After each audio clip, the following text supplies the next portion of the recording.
Hi, it's Lou Manfredini, and in this video, I'm going to give you some tips on how to eliminate those scratches that you may have in your stainless steel sink. A lot of us have these sinks. This one's actually mine. It's an undermount stainless steel sink, and pots and pans getting in there, it gets all scratched up and it loses its luster. There are a bunch of different makers of these scratch removal kits out there.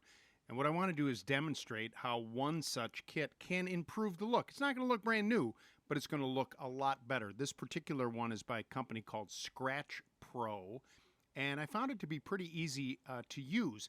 It comes with a bunch of different sandpapers that you put on this little rubber pad. And what you want to do is scrub with the grain. This is very important. You're going to put a lot of elbow grease in there. And once you do a lot of scrubbing, you're going to feel resistance there. You want to wash the sink using a cleaner to get all that residue off of there. I'm just using a little dish soap here to kind of clean it up in between the steps. And if you rinse it and you notice that you need to do more scratches, you can go back over it again with the sandpaper. This particular kit gives you 5 different pieces of sandpaper. This is a buffing pad now, and they give you this solution that actually has little chips of diamonds in it. And again, you're doing everything with the grain of the sink. Pay attention to which way that goes, because otherwise you'll get swirl marks and it won't look good. Back and forth, back and forth. A lot of arm exercises here. You won't need to go to the gym when you're done. And then when you're done, it's very important, once again, that you rinse it off. Now, all kits are different. This particular one, this is what you have to do.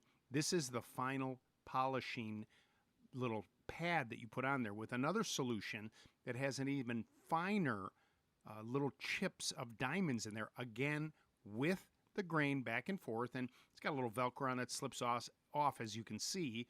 But you just go back and forth, back and forth.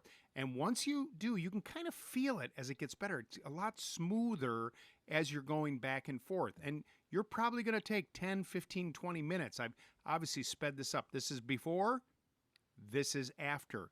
You can bring your sink back to life. You'll be amazed at the results. Just take your time and follow the instructions.